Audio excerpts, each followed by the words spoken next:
Analyse de la nouvelle lune du 25 juin 2025 à 12h31, heure de Paris. Bonjour à tous et bienvenue dans cette nouvelle traversée astrologique.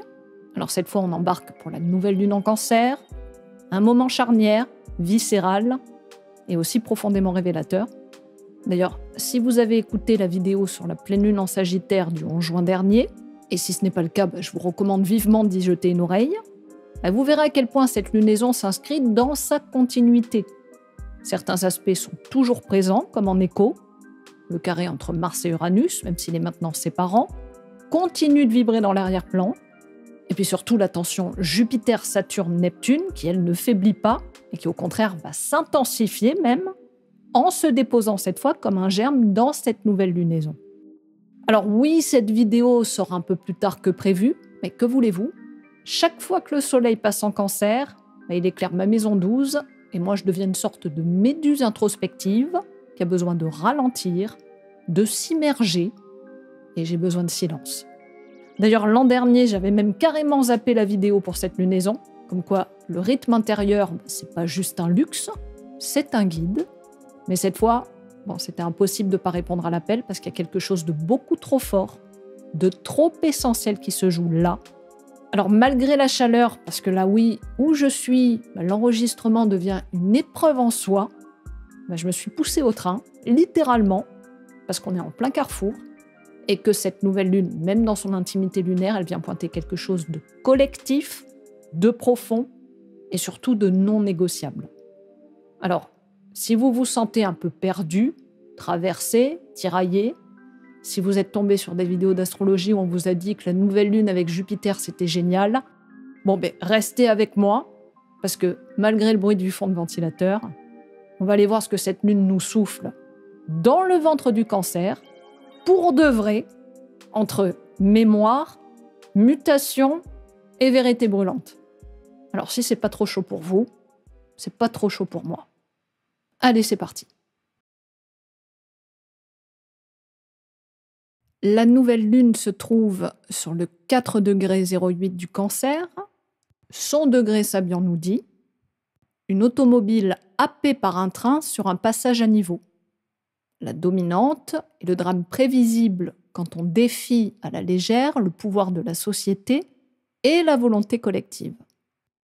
Alors cette scène, c'est un peu comme un film au ralenti.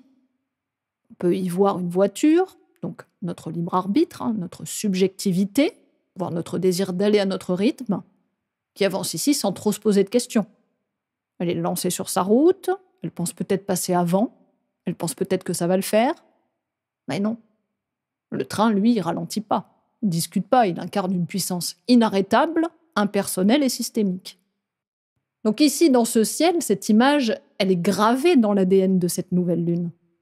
Donc d'entrée, elle ne commence pas sous une atmosphère d'innocence ou de rêverie lunaire, mais plutôt sur un avertissement violent et lucide. Si l'on refuse de voir le mouvement collectif, incarné ici par le train, si l'on continue à faire comme si notre trajectoire individuelle pouvait exister hors sol, hors contexte, on va y laisser quelque chose. Notre voiture, donc notre outil de progression, notre forme, notre plan. Et c'est pas seulement un avertissement individuel ici. C'est collectivement que ça nous saute à la figure. Parce que nous sommes encore jusqu'à cette prochaine nouvelle lune sous les énergies de la dernière pleine lune du 11 juin, axe Gémeaux-Sagittaire, donc l'axe du sens, de la diffusion, de la direction. Et d'ailleurs, ça a été une lunaison qui a été profondément marquée par des carrés explosifs, des tensions d'orientation massive, et qui a vu le monde plonger dans un crescendo de conflits, notamment l'escalade terrible entre Israël, l'Iran et désormais les États-Unis qui s'en mêlent. Alors que nous disent degrés Sabian dans cette continuité ? Il nous dit que le drame était prévisible. Pas parce que le monde est voué à la guerre, mais parce que nous roulons trop souvent sans regarder les rails collectifs sur lesquels foncent les locomotives du système. Le Cancer, qui est le signe de cette nouvelle lune, il est justement le signe du clan, de la famille, du passé, donc de l'histoire. Mais c'est aussi la coquille protectrice. Donc il se sent souvent à l'abri du monde tant qu'il reste dans sa zone. Mais là, le train, il entre dans le nid. Donc il traverse la cour de la maison, il détruit la protection. Et donc forcément, il brise le fantasme de sécurité. Donc par ce degré, on a une révélation brutale. Le passé ne protège plus. La coquille n'est plus sûre. La famille, ou la nation, ou le clan idéologique, religieux, peu importe, ici, il n'est plus un refuge, puisque ce degré nous met face à un paradoxe existentiel. Soit on se réveille et on change de route, soit on s'entête et on perd le véhicule. Donc c'est aussi une fable autour du sacrifice. Parce que parfois, dans ce type de configuration, le conducteur survit, mais la voiture est détruite. Et là, la symbolique, elle peut devenir alchimique. Parce que peut-être qu'il fallait perdre le véhicule pour revoir la direction. Ou peut-être que ce qu'on perd dans l'accident, c'est justement le schéma dépassé, la coquille rigide, l'habitude qui ne fonctionne plus. Et dans un monde où les dirigeants s'accrochent à leurs illusions de contrôle, notamment messianiques, où l'ordre ancien tente de maintenir ses rails coûte que coûte, même au prix de nos vies, ce symbole il vient nous poser une question directe et frontale. Qu'essayons-nous de sauver en nous qui est déjà dépassé ? Quelle coquille voulons-nous garder à tout prix, même si elle nous mène droit dans le mur ?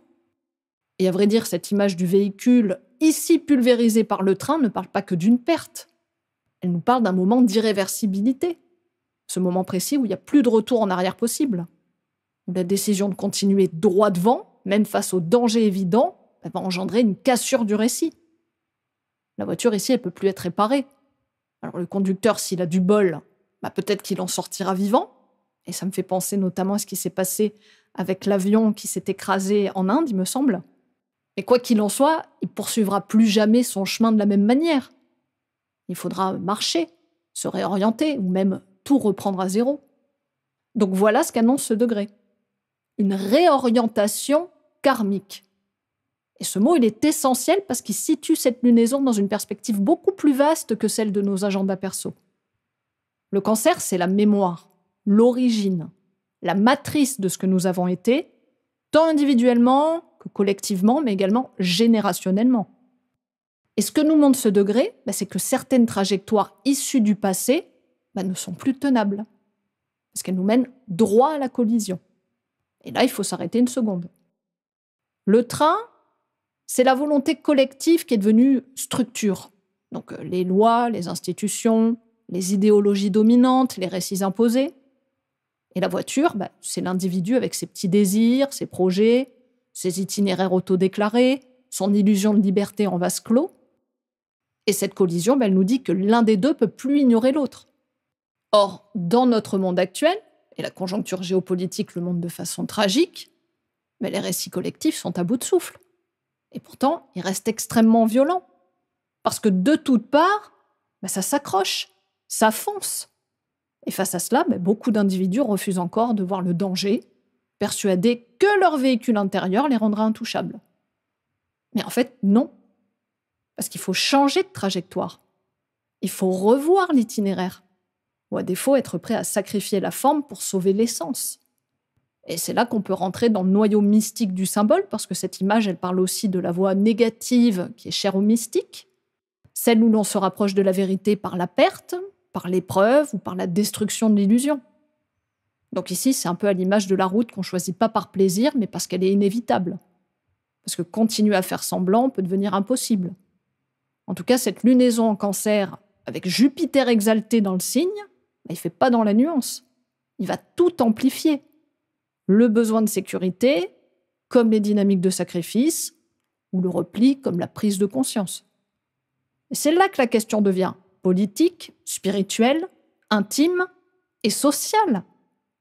À quoi tenons-nous encore alors que tout montre que c'est terminé ? Et puis que tentons-nous de sauver alors que l'histoire s'apprête à passer le bulldozer ? Quelle structure, qu'elle soit affective, familiale, identitaire, continuons-nous encore d'habiter comme des coquilles vides ? Parce que ce degré sabiant, c'est aussi l'histoire d'une coquille vide qu'on ne veut pas lâcher. N'oublions pas que le cancer, c'est un crabe. Et un crabe, ça peut devenir un Bernard l'ermite qui cherche désespérément une coquille ailleurs, et parfois en la prenant à un autre. Et c'est ce que fait l'Occident en ce moment.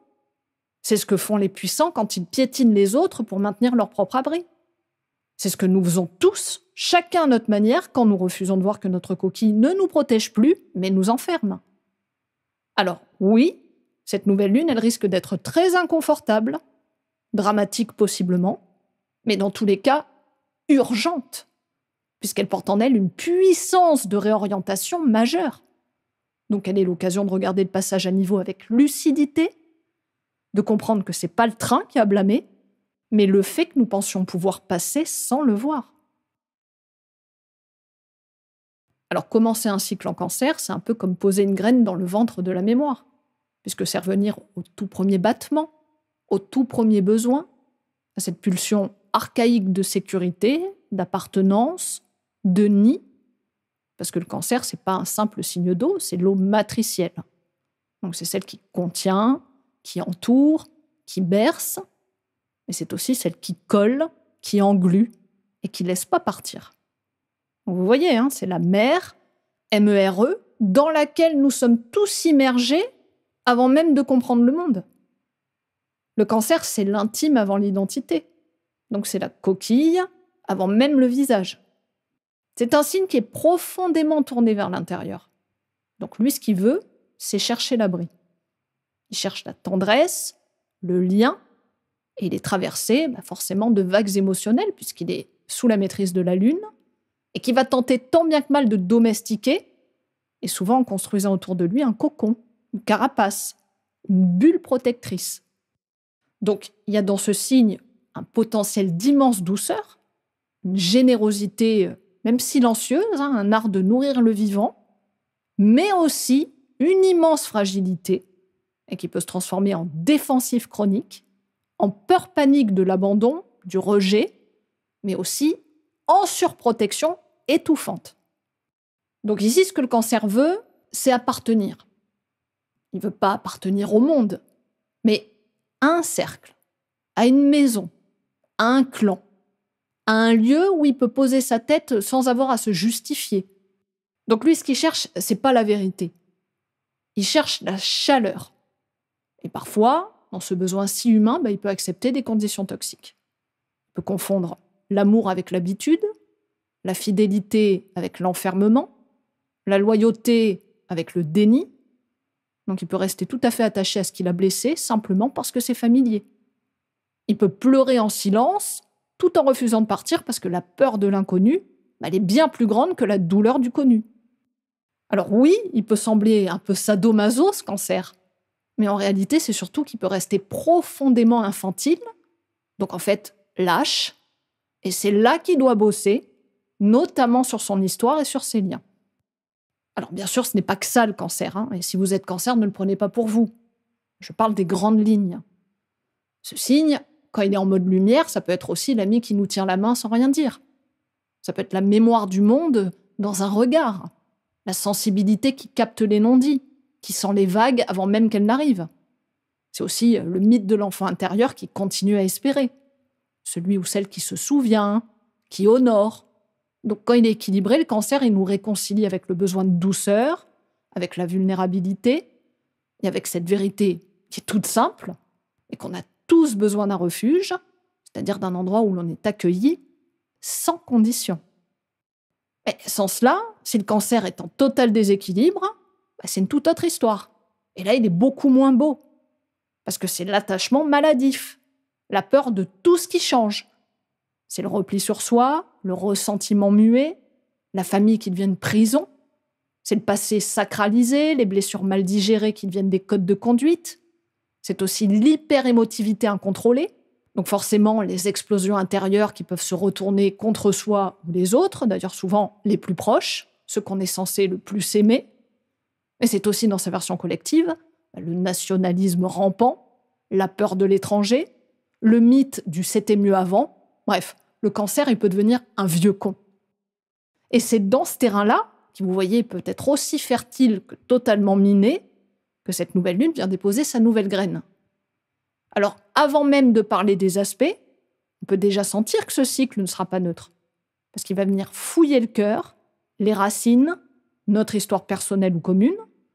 Il va venir parler de ce que l'on protège, de ce que l'on chérit, de ce que l'on ne veut pas perdre. Donc il va venir interroger nos loyautés, nos zones de confort. Et peut-être qu'il va nous dire aussi que certaines sécurités sont devenues des prisons. que certains liens doivent être transformés pour ne pas nous engloutir. Et bien sûr, c'est sans compter que cette fois-ci, Jupiter entre dans la danse de par sa conjonction quasi exacte à la nouvelle lune. Et ça, c'est comme si on jetait une loupe sur l'intime. Un projecteur qui va être braqué sur le ventre du monde. Et donc forcément, il va tout faire grossir. Les besoins, les peurs, les élans de protection, mais aussi les crispations, les attachements figés, les nostalgies dévorantes. Parce que Jupiter, dans son exaltation en Cancer, il n'est pas là pour faire dans la dentelle. Alors bien sûr qu'à la base, il veut bien faire. Il va vouloir nous rassembler, nous nourrir, nous protéger. Il va vouloir que tout le monde soit au chaud, à l'abri, avec un toit sur la tête et un plat fumant sur la table. Il veut le foyer idéal, le clan uni, la patrie solidaire. Il rêve grand, il promet large, il bénit fort. Mais à vouloir trop bien faire, il peut faire mal. Parce que l'exaltation en astrologie, c'est pas de la sagesse. C'est le zèle. Donc c'est la planète qui flotte tout en haut de son potentiel, mais qui peut aussi perdre pied dans l'excès, la caricature, la grandeur qui aveugle. Et Jupiter en Cancer, il peut devenir surprotecteur, infantilisant, dogmatique. Donc il peut donner trop, ou vouloir décider pour tous, au nom de ce qu'il pense être juste ou bon pour la famille. Et c'est là qu'il peut tomber dans une forme de paternalisme déguisé en maternage. Et ça, c'est puant. Donc il va sanctuariser le passé, au point de rendre impossible toute mue, donc forcément toute évolution. Donc vous voyez que dans le contexte actuel, il y a un monde au bord, avec des nations crispées, des conflits à fleur de peau, cette lunaison, elle pourrait activer un archétype que l'on connaît que trop bien. Celui du clan qui se referme, du groupe qui érige des murs pour se protéger, et du système qui dit « je fais ça pour votre bien ». Mais en réalité, il nous étouffe. Et puisque Jupiter amplifie tout ce qui touche, il va venir souffler dans les marées émotionnelles du Cancer, comme dans un coquillage géant. Alors ça peut résonner, mais ça peut aussi complètement déborder. Alors essayons quand même de voir l'aspect positif à ça, parce que ça peut être aussi une chance. Tout dépend comment on va l'aborder. Parce que si on prend ce Jupiter pour ce qu'il est, c'est-à-dire une force d'expansion, de quête de sens, de foi, il peut être aussi celui qui nous aide à donner un sens plus vaste à notre passé, à notre sensibilité, à notre besoin d'appartenance. Donc il peut devenir une sorte de guide qui nous montre que l'intime ne doit pas être un refuge figé. Ça doit être une source, puisque la mémoire, elle ne doit pas être un cercueil, ça doit être un terreau. Et la famille, elle ne doit pas être un code, mais une présence. Et c'est là que Jupiter, dans ce signe, peut nous enseigner que le vrai clan, ce n'est pas celui qu'on défend avec des murs, mais celui qu'on agrandit avec le cœur. Vous voyez la différence? Donc il peut nous rappeler que les émotions, quand elles sont comprises et transmises, Jupiter, elles peuvent devenir des ponts et pas des prisons. Alors oui, cette nouvelle lune en Cancer conjointe à Jupiter, elle ne va pas être tendre. Elle va être au contraire immense, chargée, traversée de courants profonds, puisqu'elle va parler à nos entrailles. Elle va venir réveiller des mémoires, des peurs archaïques, des élans de fuite ou d'enfermement. Mais elle peut aussi, si nous l'écoutons bien, nous donner la force de bâtir une nouvelle coquille. Une coquille non plus faite de peur et d'habitude, mais de conscience et de lien. Alors c'est là que commence l'analyse de la carte. Parce que tout ce que nous venons de voir flotte pas dans le vide, bien sûr. Tout cela, ça va entrer en friction, en dialogue et en tension avec d'autres forces du ciel. Et c'est dans ces jeux d'aspects, dans ces carrefours planétaires, que va se dessiner le véritable appel de ce cycle fondamental pour la suite de cette année 2025, et je dirais même au-delà.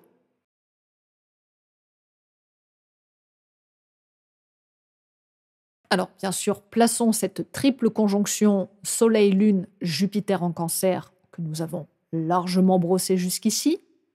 Le fait intéressant, et dirais-je même central de cette carte, est que cette nouvelle lune vient tout simplement réactiver de facto le carré croissant entre Jupiter et la conjonction Saturne-Neptune en Bélier, qui s'était faite de façon exacte autour de la dernière pleine lune en Sagittaire. Donc pour rappel, les aspects exacts étaient le 15 juin pour Saturne et le 19 pour Neptune.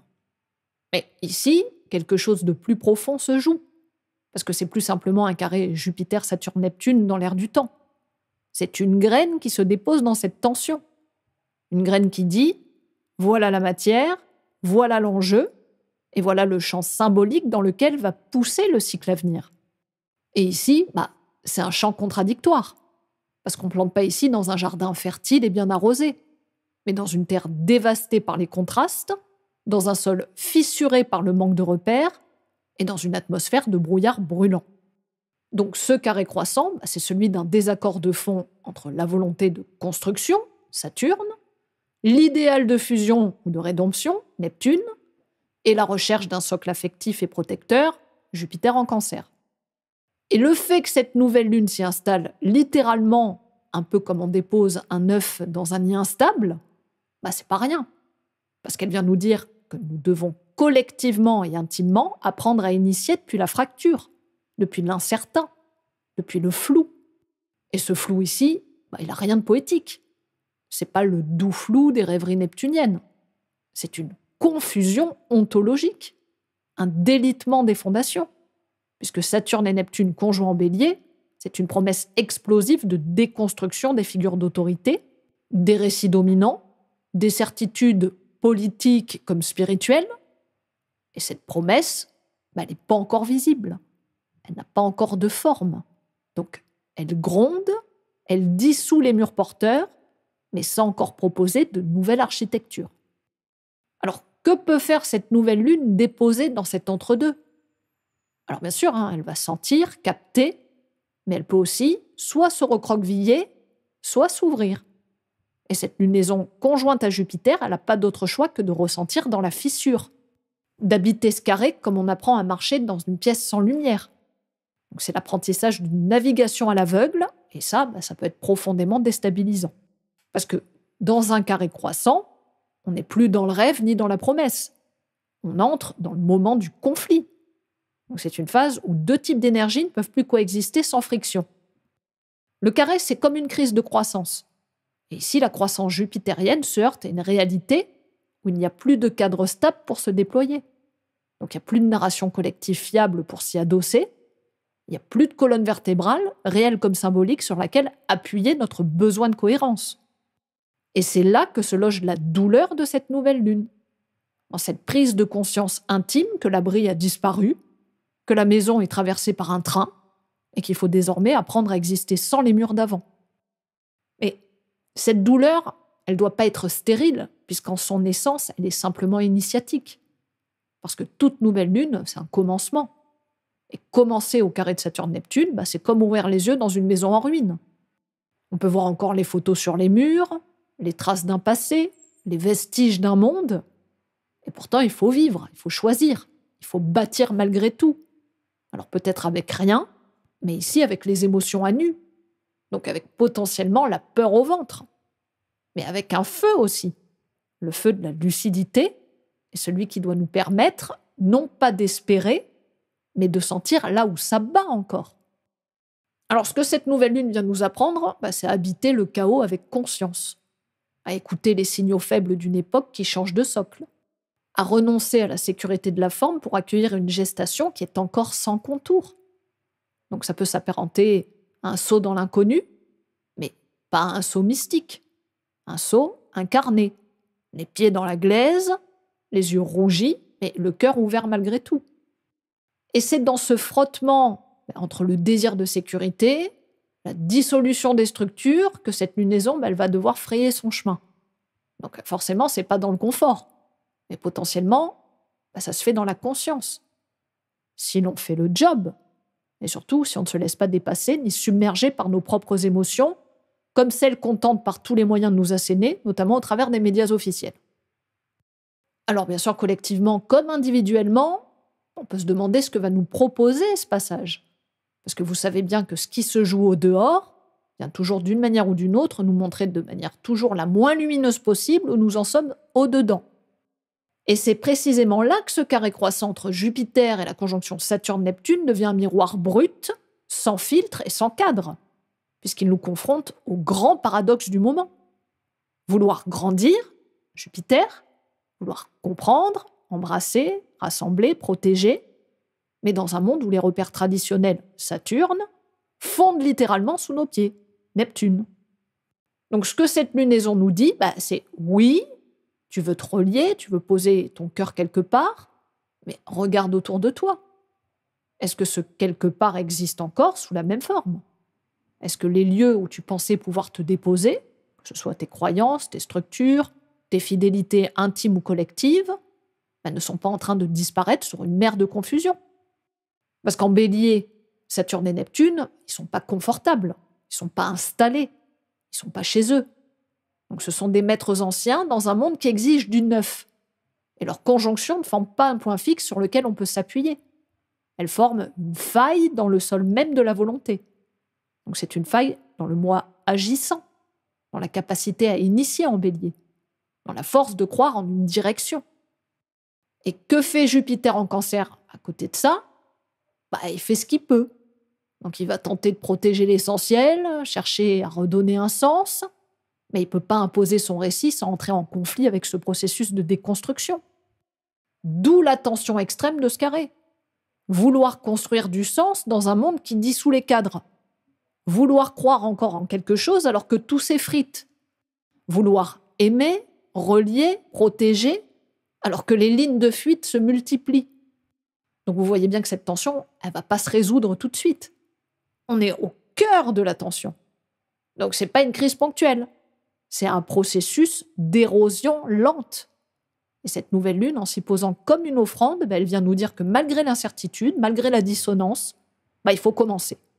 Il faut faire un premier pas, même s'il est tremblant, même s'il n'y a pas encore de carte du territoire. Et là, on touche à quelque chose de très profond. Parce que cette lunaison, elle ne nous promet pas un nouveau monde tout beau, tout près. Elle nous demande au contraire d'accoucher dans les ténèbres, d'enfanter quelque chose sans savoir encore ce que c'est. Elle ne nous demande pas d'avoir un plan. Elle nous demande d'être présent, de tenir émotionnellement, symboliquement, spirituellement, alors que tout autour, les contours se dérobent. Alors ce carré, il faut le voir comme l'épreuve initiatique qui va nous rendre capables plus tard de redéfinir une nouvelle forme d'engagement, une nouvelle manière de faire société, de vivre ensemble, de croire ensemble. Mais bon, pour le moment, on n'y est pas. On est dans la friction, on est dans le creux, dans la perte, et c'est depuis ce lieu-là que cette graine se plante. Alors, ce n'est pas une graine de conquête, ça doit être une graine de résilience. Une graine qui sait que ce qui pousse dans le chaos, ça ne va pas ressembler aux fleurs des manuels de jardinage. Mais peut-être que c'est justement ce dont nous avons besoin maintenant. Alors oui, c'est rude, ça va être déroutant, mais dans cette tension, il y a une possibilité. C'est celle de sentir ce qui bat encore, ce qui résiste en nous malgré tout, ce qui n'a pas besoin de forme parfaite pour être vrai. Parce que c'est ça le cœur du message de cette lunaison au carré de Saturne-Neptune. C'est qu'on n'a pas besoin que tout soit clair pour avancer. On a juste besoin d'y être, entier, conscient, humble et sincère. Et ça, c'est déjà un commencement. Et justement, si l'on suit le fil de cette lunaison, un autre acteur clé entre en scène. C'est Mars. Parce qu'on le rappelle, c'est le maître de la conjonction Saturne-Neptune en Bélier. Et Mars, aujourd'hui, il n'est plus dans les feux du lion. Il a changé de registre puisqu'il est entré en Vierge. Alors ce déplacement change la donne. Parce que Mars en Vierge, ce n'est pas le conquérant, c'est le praticien. Donc c'est celui qui affine, qui trie, qui nettoie. Il n'agit pas pour imposer, il agit pour ajuster. Donc il va regarder les détails et mettre les mains dans le cambouis. Et c'est très parlant, parce qu'au milieu du chaos ambiant, ce Mars-là, il nous dit de revenir à l'essentiel, d'organiser, de clarifier, de nettoyer ce qu'on peut, là où on peut. Et ça, ce n'est pas une injonction morale, c'est une nécessité vitale. D'ailleurs, Mars forme un sextile avec la nouvelle lune et Jupiter en Cancer, donc il travaille avec, il soutient, il offre une rampe d'action là où l'émotion pourrait nous submerger. Donc en gros, il nous dit de poser un acte, un vrai, même minime, mais c'est par là que ça commence. Et puis si nous regardons d'un peu plus près, nous pouvons voir que Mars et le trio en Cancer forment de part et d'autre un quinconce à Pluton rétrograde. Et cette figure, c'est ce qu'on appelle un iode en astrologie, plus communément appelé le doigt de Dieu. Alors, on ne le dira jamais assez, quand un iode apparaît dans une carte, c'est que le ciel pointe du doigt quelque chose de non négociable, quelque chose d'ultra sensible. Donc ici, c'est un point de tension évolutif qu'on ne peut ni éviter ni contourner parce que ça gêne aux entournures. Et dans cette lunaison, ce iode, c'est la seconde figure maîtresse après le carré Jupiter, Saturne, Neptune. Donc un iode, c'est une forme relativement rare et ici, elle est parfaitement dessinée. Donc il faut l'entendre comme un appel intérieur à un basculement, parfois à une décision, ou en tout cas une mutation lente mais irréversible. Donc à la base de cette figure, nous voyons qu'il y a Mars en Vierge d'un côté, donc l'action concrète, humble, précise, et de l'autre, la nouvelle lune conjointe à Jupiter en Cancer, donc la charge émotionnelle, la recherche de sécurité et l'élan protecteur. Et qui est au sommet de cette figure? C'est Pluton, la cible du iode. Donc le point d'évacuation, le foyer de la transformation, le lieu vers lequel tout doit converger, bon gré mal gré. Alors, qu'est-ce que peut nous dire ce iode? Il nous dit d'abord qu'il ne suffit pas d'agir proprement, Mars en Vierge, ni de ressentir fortement ou de croire en la protection du foyer, avec le trio en Cancer. Il ne suffit pas de s'organiser, ni de chercher à se relier, parce que les deux, aussi sincères soient-ils, ne suffisent pas en l'état. Il faut aller plus loin, il faut transmuter. Et Pluton en Verseau, rétrograde de surcroît, il ne nous laisse pas le choix du confort, parce qu'il va exiger une mutation collective, intérieure, mais à visée transpersonnelle. Donc il va nous forcer à regarder en face ce qui, dans notre manière d'agir, comme dans notre manière de ressentir, est encore gouverné par l'ombre, par le contrôle ou par la peur de perdre l'ancien monde. Donc ici, cette figure, elle fonctionne un peu comme un ultimatum évolutif qui nous dit « tu veux t'en sortir, va au cœur de ce que tu refuses encore de lâcher ». Et c'est là que ça peut devenir exigeant, parce que Pluton en Verseau, il ne nous demande pas juste qu'on évolue individuellement. Il nous pousse à transformer nos liens au collectif, à la société, à l'invisible tissu qui nous relie tous, et souvent de manière inconsciente. Pluton en Verseau, c'est le vieux pouvoir qui s'effondre, c'est l'autorité extérieure qui se vide de son sens. Mais c'est aussi le contrôle social qui montre ses limites. Donc il y a bien un besoin de se repositionner, chacun, dans un monde qui ne sera plus jamais structuré comme avant. Ça, j'espère que ça a été intégré. Dans tous les cas, cette figure nous dit en substance, tu veux faire le tri, Mars en Vierge, très bien, mais pourquoi faire? Pour te rassurer ou pour participer à une refondation plus grande que toi? Il nous dit aussi, tu veux aimer, protéger, rassembler, avec le Cancer, ok, mais attention à ne pas chercher refuge dans le passé, parce que ce que tu construis ne pourra plus être ce que tu as connu. Et Pluton, lui, pose la question qui dérange. Est-ce que tu es prêt à voir ton ombre dans ce que tu crois être ton meilleur? Parce que c'est ça le sommet du iode. C'est ce point aveugle qui, une fois activé, peut faire basculer toute la carte. Si on accepte le travail, et si on entre dans cette mutation non pas à reculons, mais avec courage. Et ce doigt de Dieu, dans ce contexte déjà saturé de tension, vient souligner une chose essentielle. Aucune solution ne pourra venir d'un camp seul, ni du pragmatisme sans vision, ni de l'émotion sans structure. Alors encore moins de la protection sans transformation. Donc vous voyez bien qu'il nous oblige à composer avec l'inconfort, à faire dialoguer les contraires, à travailler le paradoxe comme un sculpteur travaille la matière brute. Et ce travail, il est alchimique, il est lent, exigeant, mais il est aussi profondément transformatif s'il est accepté. Alors, que faire en pratique dans une configuration aussi intense? Déjà, c'est d'accepter de ne pas avoir toutes les réponses. C'est de s'engager là où c'est juste, même si c'est encore petit. C'est de ne pas fuir l'attention, mais de l'habiter. D'observer là où nos automatismes cherchent encore à contrôler, à préserver et à s'accrocher. Et puis surtout, c'est garder en ligne de mire cette question. À quoi sommes-nous en train de participer au fond? Est-ce qu'on doit choisir de vivre une mutation ou de la subir? Parce que ce iode, c'est une passerelle étroite mais réelle, comme une ligne de crête. Donc c'est pas une promesse de paix immédiate, ça il va falloir vraiment redescendre de son nuage. C'est plutôt une invitation à un dépouillement salutaire, à une honnêteté radicale et à une reconversion intérieure qui tôt ou tard produira des effets dans le réel. Mais pas tout de suite. Alors peut-être que c'est ça que cette lunaison cherche finalement à déclencher. En fait, c'est une série de petits déplacements intérieurs qui, mis bout à bout, finiront par créer une véritable bifurcation individuelle et collective. Et dans ce processus, cette figure, c'est pas une menace, C'est une opportunité, certes difficile, mais précieuse. Alors, puisque nous avons évoqué Mars en Vierge comme maître de la conjonction Saturne-Neptune, il nous faut maintenant regarder son propre maître, Mercure, qui est lui aussi en Cancer, et donc lui aussi sous l'influence lunaire.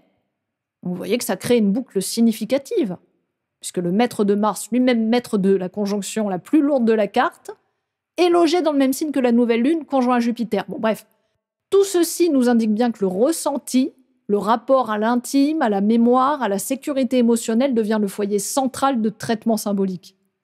Mais ici, il faut faire gaffe, parce que Mercure en Cancer, c'est pas un analyste froid. Il pense avec la mémoire, il parle depuis l'émotion, il communique depuis les tripes, depuis ses vagues internes. Et ce Mercure-là, il ressent avant de raisonner. Il capte avant de structurer. Il peut parfois être dépassé par ce qu'il perçoit. D'autant plus parce que là, il forme un sextile avec Uranus en fin de Taureau, ce qui va électriser littéralement ses perceptions. Donc ça peut lui donner des éclairs de lucidité, des intuitions fulgurantes, des compréhensions presque instinctives du réel, mais aussi parfois une surstimulation mentale qui peut être difficile à canaliser.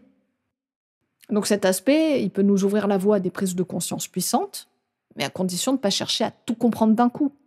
Parce que ce Mercure-là, il est connecté à quelque chose de plus grand, de presque visionnaire, mais qui reste encore partiellement informulé. Et puis, ce qui est intéressant, c'est que ce Mercure, il est pris dans une immense toile de fond collective. Et ici, il va fonctionner comme un traducteur, ou plutôt comme un récepteur. Il va capter la fréquence des grands basculements de l'époque, et il peut chercher à les formuler. Et ça nous concerne tous. Donc, comment dans nos mots, dans notre pensée, dans notre perception du réel, la mutation du monde vient-elle nous percuter ? Comment nos dialogues, nos échanges, nos pensées du quotidien vont-ils être traversés par des courants invisibles, transpersonnels, qui nous dépassent, mais que nous pressentons de plus en plus ? Et là, ce qui est intéressant, c'est qu'à mesure que Mercure va se rapprocher du Lion dès le 26 juin, il passera du registre émotionnel au registre identitaire. Donc la pensée deviendra plus solaire, plus créative, mais aussi plus tendue, puisqu'il va commencer à s'opposer pleinement à Pluton et à entrer en trigone exact avec Saturne-Neptune. Donc il va devenir un acteur pivot dans les jours qui suivent cette lunaison, une sorte de traducteur du chaos, mais aussi un indicateur très fin de notre manière d'agir ou de réagir aux chocs symboliques qui arrivent. Et puis, en même temps, une autre planète, alors certes plus discrète dans cette carte, mais tout aussi stratégique, se prépare à un basculement majeur. C'est Vénus en Taureau, toujours à domicile, mais plus pour très longtemps. Alors ici, elle semble préservée dans cette nouvelle lune, pas d'aspect dur visible au premier regard, mais en réalité, elle entre en tension sourde par un semi-carré à la nouvelle lune et à Jupiter, et surtout parce qu'elle s'approche à grands pas d'Uranus, avec qui elle formera une conjonction exacte le 4 juillet sur le tout dernier degré du Taureau. Et ce point-là, il est crucial parce que cette conjonction, elle va marquer la fin d'un cycle de valeurs, de sécurité matérielle, de repères affectifs, parce que Vénus, en rejoignant Uranus, elle va électriser tout ce qu'elle incarne. L'amour, l'argent, les désirs, les relations, la sensualité, le rapport au corps, aux ressources, à la terre. Donc elle va venir se faire réveiller, bouleverser, bousculer, libérer ou faire exploser ce qui était figé, sclérosé et illusoirement stable.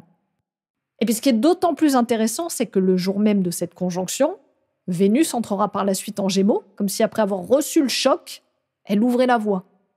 Et là, elle dira à Uranus, « J'y vais en éclaireuse, mais tu me suis, hein ?» Et 3 jours plus tard, Uranus entrera à son tour en Gémeaux pour la première fois depuis les années 40. Et ça, c'est un tout autre chapitre que je ne pourrais pas développer ici parce que ce serait beaucoup trop long. Mais si on revient à l'instant présent de cette nouvelle lune, ce que ça nous dit dans le cadre de cette lunaison, c'est que les jours qui suivent ne sont pas anodins. Il y a des tremblements à venir dans les sphères vénusiennes, donc l'économie, les valeurs, les relations, l'engagement, la beauté, la justice, le plaisir, mais pas seulement à l'échelle intime. Il y a là un signal d'effondrement et de redistribution de ce que nous croyions être désirable, de ce que nous pensions acquis et juste.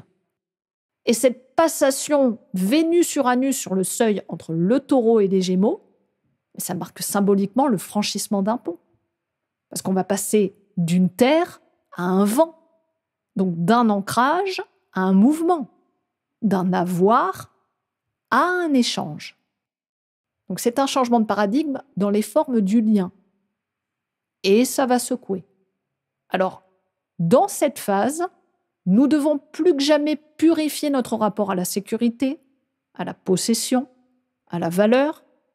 Vénus en taureau, bien sûr, elle aime la douceur, la lenteur, la fidélité, les plaisirs simples. Mais ici, Uranus, il vient lui rappeler que tout cela ne vaut rien si cela repose sur un mensonge, un attachement toxique et des valeurs fausses. Et dans la foulée, on bascule. Alors, vers du plus léger, je vous le dis direct, non. Vers du plus mobile, vers du plus interconnecté, potentiellement. Mais aussi, potentiellement vers une plus grande confusion mentale si nous ne faisons pas le tri. C'est pourquoi, dans ce moment charnière, le travail de Mars en Vierge devient capital. Parce qu'il vient nous dire de ne pas nous laisser emporter, de clarifier, de choisir, de nous débarrasser du superflu et de nettoyer les croyances, les automatismes et les vieux schémas affectifs. Et le Cancer, lui, nous met face à une vérité émotionnelle. Ce n'est pas parce qu'on a été nourri par quelque chose qu'il faut continuer et revenir. Il faut savoir dire stop à la famille toxique, au passé fétichisé et aux fidélités qui nous enchaînent. Donc vous voyez que c'est cette double exigence, cette purification concrète et ce détachement émotionnel qui nous est demandé ici. Donc, littéralement, faire de la place. Et pas pour remplir, mais pour mieux sentir, pour mieux discerner. Parce que ce que cette lunaison enclenche, c'est une mue. Une vraie, hein. Et elle sera douloureuse, voire très douloureuse si l'on résiste, mais transformatrice si l'on accepte. Et pour ça, il faut du courage, mais pas le courage de la conquête. Le courage de lâcher, de se laisser traverser sans céder à la panique. Et de faire ce que cette lunaison nous souffle tout bas. Accueille, nettoie, transforme et avance, même si tu ne sais pas encore où tu vas. Alors pour terminer, si nous additionnons tous les chiffres à la date de cette nouvelle lune, nous obtenons le nombre 4. Et dans le tarot de Marseille, c'est la lame de l'empereur. Et ce symbole, dans le contexte actuel, mérite qu'on s'y attarde parce que l'empereur, c'est à la fois l'ordre, la structure, l'autorité et la maîtrise du territoire. Donc c'est celui qui bâtit, qui pose les fondations, qui ancre le projet dans la matière, mais c'est aussi, et c'est là que ça devient intéressant, un homme assis sur un trône qui regarde vers la gauche, donc vers le passé. Et ce détail iconographique est fondamental parce qu'il résonne puissamment avec l'énergie du Cancer. Ce signe lié à la mémoire, à la lignée, aux racines, et qui nous dit qu'on ne construit rien de solide sans tout ça. Parce que l'avenir n'est jamais une page blanche. C'est un palimpseste, c'est-à-dire un texte réécrit sur d'anciens récits, d'anciennes douleurs, d'anciens élans. Donc l'empereur nous rappelle ici que pour habiter pleinement le présent, il faut savoir se retourner. Il faut regarder ce que l'histoire nous enseigne. Mais bon, aujourd'hui, ce regard vers le passé, il est tout sauf évident. Parce que soit on l'évite, soit on le nie, ou on le falsifie, au nom du progrès, de l'innovation, de la performance, ou pour garder le trône. Et là, soit on s'y fige dans une nostalgie empoisonnée du « c'était mieux avant », ou dans un refus stérile du changement. Et pourtant, le vrai regard vers le passé, c'est ni l'amnésie, ni la glorification, mais c'est simplement un acte de lucidité. C'est se rappeler ce qui a déjà été tenté, ce qui a déjà échoué, ce qui a déjà ouvert des brèches, et c'est à partir de là qu'on peut peut-être envisager de ne pas refaire les mêmes erreurs. Et c'est ici que le Cancer devient une clé symbolique précieuse, parce qu'il peut nous enseigner que la mémoire n'est pas une prison, c'est une matrice, et que les racines ne sont pas là pour nous empêcher de bouger, mais pour nous donner un point d'appui. Et que si l'on veut vraiment transformer quelque chose, il faut d'abord oser descendre dans l'intime, dans le refoulé, dans ce qui n'a pas été digéré. Donc ce travail de mémoire, qu'il soit individuel, familial, collectif, c'est peut-être le seul levier capable de nous sortir de la répétition aveugle. Et d'ailleurs, ce travail de mémoire devient d'autant plus crucial lorsqu'on le met en lien avec le degré sabian. Parce qu'on est ici dans quelque chose de presque cruel de prévisibilité. Le train, c'est pas la surprise, c'est pas l'inattendu, C'est ce qui était déjà en mouvement depuis longtemps, ce qui était annoncé, ce qui avançait à grande vitesse sur ses rails dans une direction que l'on aurait pu voir si l'on avait pris le temps de regarder. Mais la voiture, elle fonce. Elle croit pouvoir passer, elle parie sur une ouverture, elle traverse sans vraiment mesurer l'enjeu, et le choc a lieu. Pas parce qu'il était imprévisible, mais parce qu'on a refusé de voir les signes, parce qu'on n'a pas voulu ralentir. Et vous voyez que ce symbole, qui est profondément dur en soi, mais il est en réalité d'une précision chirurgicale pour ce que traverse notre époque. Nous sommes collectivement et encore trop souvent individuellement cette voiture un peu sûre d'elle, qui pense pouvoir esquiver l'effondrement des structures, le retour des ombres, la montée des tensions. Et pourtant tout était là. Les signaux, les alertes, les répétitions historiques. On n'a pas voulu écouter, on a écouté trop tard. Et le choc de la voiture contre le train, c'est le moment où l'individuel percute le collectif, où l'élan privé se brise sur la force impersonnelle de l'histoire. Et ça, c'est pas une fatalité, c'est une mise en garde. Donc c'est une leçon de cycle. Parce qu'en astrologie, comme en tarot d'ailleurs, les cycles ne sont jamais linéaires, ils sont en spirale. Et si l'on ne descend pas au cœur de ce qui s'est déjà produit, si l'on ne comprend pas ce qui en nous continue d'attirer les mêmes événements, alors on rejoue.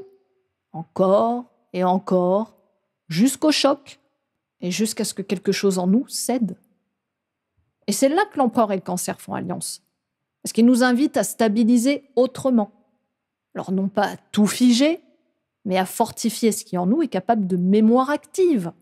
Pas de la mémoire comme fardeau, mais comme une boussole. Et pas pour s'accrocher au passé, mais pour ne pas revivre le pire du passé sous d'autres habits. Et ce degré Sabian, il dit pas « vous allez souffrir », il dit « vous saviez, vous auriez pu savoir, et maintenant, que faites-vous avec ça ?»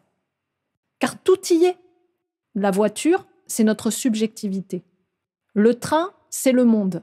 La collision, c'est la dissonance entre une illusion de libre arbitre et la réalité des structures. Et cette lunaison au carré de Saturne-Neptune ne fait que souligner ça. On ne peut pas croître sans intégrer la réalité du monde autour de nous. Et on ne peut pas espérer le changer si on refuse d'en reconnaître ses lois profondes, ses mouvements de fond et ses courants invisibles. Donc c'est pas le moment de foncer tête baissée, ça c'est clair et net. C'est plutôt le moment de descendre du véhicule mental, de marcher à pied un instant, de sentir le sol sous ses pas, d'écouter le grondement du train dans le lointain, d'intégrer ce que l'histoire, la grande comme la petite, essaie de nous dire depuis longtemps. Et dans ce contexte, l'empereur nous tend un miroir sévère mais juste. Il nous dit « bâti, oui, mais bâti à partir de ce que tu sais et de ce que tu n'as plus le droit de ne pas voir. » Alors voilà peut-être le vrai message de cette nouvelle lune. Nous ne sommes pas victimes du choc si nous savions qu'il arrivait, mais nous sommes juste invités à construire autrement. Et nous voilà arrivés à la fin de cette analyse, qui c'est vrai n'est pas la plus lumineuse de l'année, ça c'est le moins qu'on puisse dire, mais c'est un passage obligé. Alors, si ça secoue, si ça pousse là où c'est flou, c'est fragile, c'est normal. Ce cycle commence dans la faille, pas dans le confort. Donc il va nous demander de revenir à l'essentiel, à ce qu'on sent vrai, sous les mots et sous les peurs. Alors essayez de prendre un moment et de vous demander qu'est-ce que je peux garder vivant, là, vraiment, et qu'est-ce qu'il est temps de laisser partir une bonne fois pour toutes. Et puis, écoutez, si cette vidéo vous a nourri, cancer oblige, je vous invite à la soutenir. Un pouce, un partage, un commentaire, vous savez que ça fait toujours plaisir. Et puis, le soutien en ce moment, c'est plus que précieux. Permettez-moi de vous souhaiter une nouvelle lune enracinée, sincère et profondément transformatrice. Et je vous dis à très bientôt pour de nouvelles aventures astrologiques.